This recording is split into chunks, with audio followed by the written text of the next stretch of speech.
ring? I feel like it'll be a little entertaining. I don't know how long he's gonna last in with these big shots coming at him. But hey, only time will tell. You know, I'm not here to hype that shit. Not even my business. That's somebody else fish to fry. Yeah. You know, I got my own fish to fry. Terence Crawford is not going to do anything to Canelo Alvarez. Terence Crawford, yes, he's good. He's a 4-division world champion, 2-division undisputed, but he couldn't even hurt Madrimov. They think that Canelo is easy work because of the fact that he's flat-footed and he just kind of like, he does basic, I would say. He has basic skills, but he's really good at those basic fundamental skills. Boxing fans, ask yourself this. Can Terence "Bud" Crawford, a man who has climbed division after division, really survive the thunderous power of Canelo Alvarez? This isn't just a fight, it's a battle of size versus skill, power vs IQ, legacy versus legacy. The world is watching to see if Crawford can withstand the storm, or if Canelo will once again prove why he's the king of 168 pounds. Jerlo believes Canelo's strength will be the deciding factor. He questions how long Crawford can withstand the heavy shots. Moving up multiple weight classes makes this task even harder. He points out that Crawford couldn't seriously hurt Madrimov, a fighter nowhere near Canelo's level. Against Spence, Crawford was brilliant, but Canelo is a completely different beast, active, powerful, and younger. 10-0.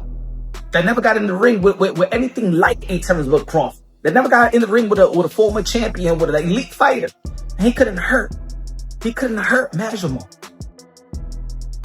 Canelo Alvarez is no Earl Spence, ladies and gentlemen. I know that some of y'all are hyped because what Terence Crawford did an incredible performance and an incredible job versus Earl the True Spence that was supposed to be the big fish, and he turned the big fish into tuna fish on your outline, on your local supermarket.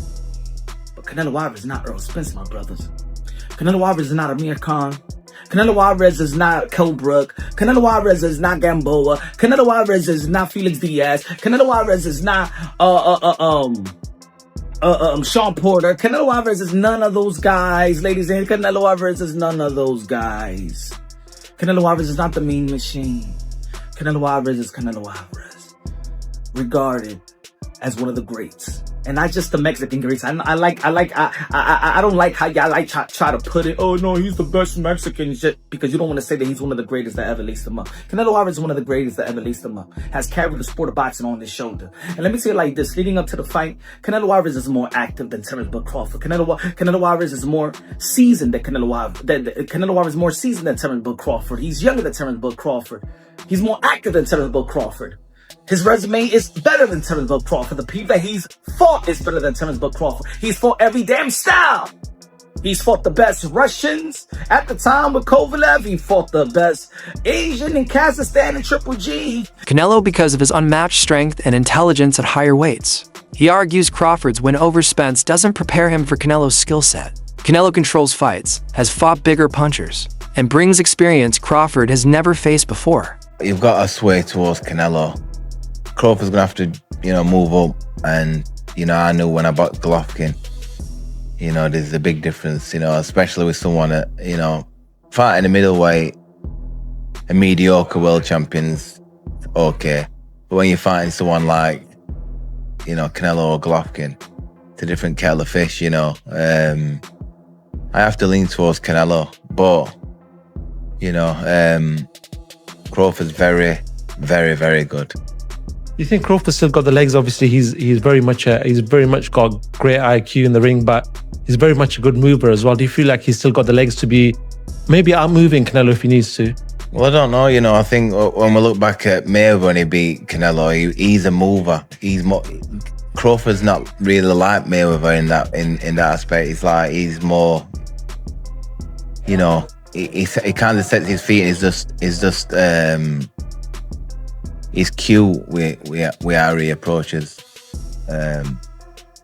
chucking shots and moving. You know what I mean? I think it's a different fight to Mayweather, and Canelo's obviously a different fighter from when he boxed Mayweather. Many experts worry Crawford might simply be too small. Jumping nearly 3 divisions is a gamble. They compare it to Floyd Mayweather, who fought elite names before challenging Canelo. Crawford, however, hasn't tested himself at that level. Gabe Rosado adds that punches from smaller divisions don't carry the same effect against fighters used to true power. I think that Crawford may be too small to really impact and hurt Canelo Alvarez. He's moving up pretty much 3 weight classes, which is exactly what I said. I'm not counting 154. He had 1 fight, bro. He had 1 fight. Floyd Mayweather got more fights at 54 than Terence Crawford. Boop. Because Crawford, he fought Madrimov. Floyd fought De La Hoya, Cotto, and then he fought Canelo at 152. So you had an aging Floyd who fought more times at the higher weight class, and Bud looks to be a bigger dude than Floyd Mayweather, right? So when Floyd was 37, he moved to 52 and fought a much bigger Canelo. Crawford's 37, he fighting Madrimov with 11 fights. Not the same. It's not. I don't care what y'all talking about. The Bud Buddy's just gonna have to be mad at me because truth is truth. So that's a valid question. And again, I'll be glad when this fight's over. Put it that way.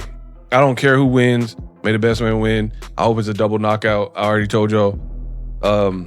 Just because I'm just over it and I want to get back to some of the other fights. There's other fights that are interesting and they make more sense. Like Brian Norman, Devin Haney. I'm interested in Yard versus Benavidez, etc. There's some fights we're hearing about, blah, blah, blah. So I'll be glad when this is over, to be 100% honest. There's more fights that actually fans have been requesting that matter, blah, blah, blah. But Rosado, he brought up a lot of good points. He was saying Crawford, he thinks he's too small. And he even gave his own personal experience. He said, I'm 180, 190 solid. And when I fight guys that are welterweights, even if they crack and they're known for being menacing, murderous punchers at the lower weight classes, 140, 147, them moving up, it feel like pillows when they fight me. When I get hit with their punches, it feel like pillows because I'm used to getting hit by triple. Right? He used to Triple G work. He used to Lemieux work.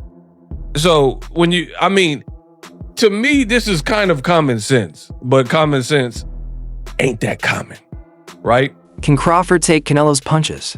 Canelo's flat-footed style is deceptive. It's about balance, timing, and maximum power. Crawford may use defense and movement to stay safe, but eventually, Canelo finds openings. The fight may not come down to who lands more, but whether Crawford's chin and body can handle the punishment. Is Crawford gonna be able to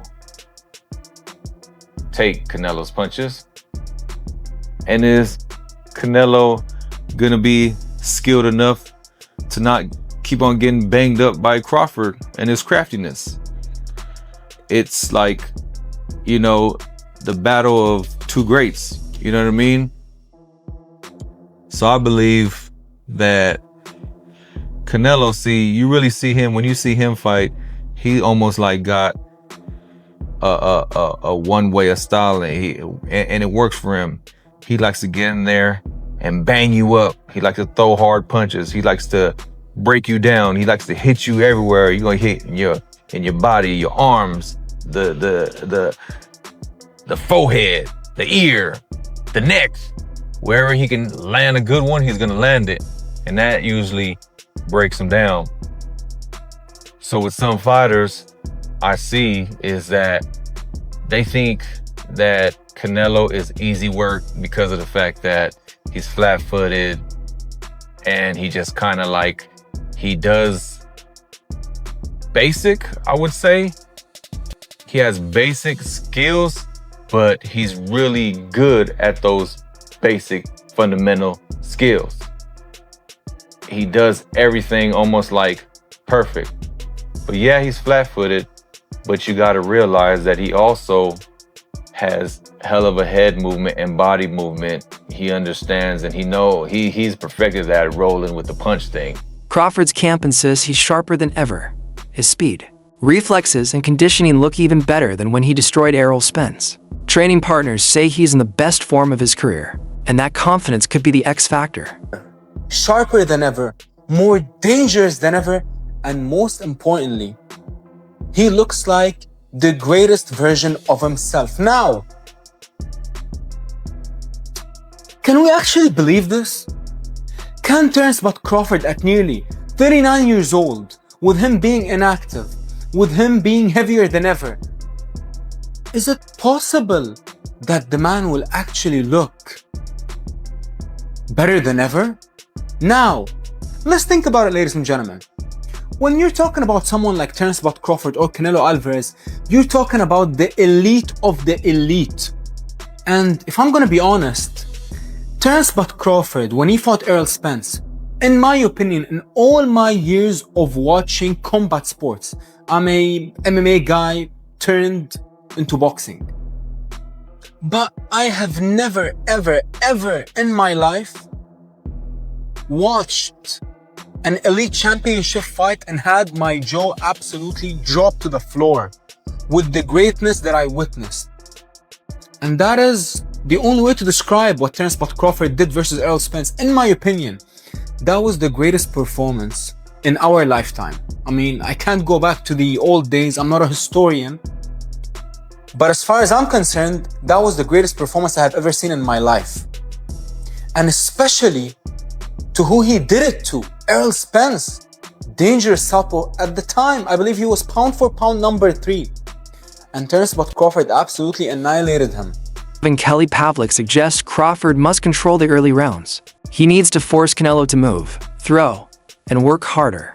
Canelo has shown signs of slowing down late in fights, and Crawford could capitalize by pushing the pace early and stealing rounds in the back half. Dan Rafael kind of made a great point when talking about sizes.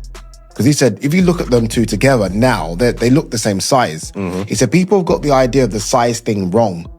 It's not looking at them as a physical package.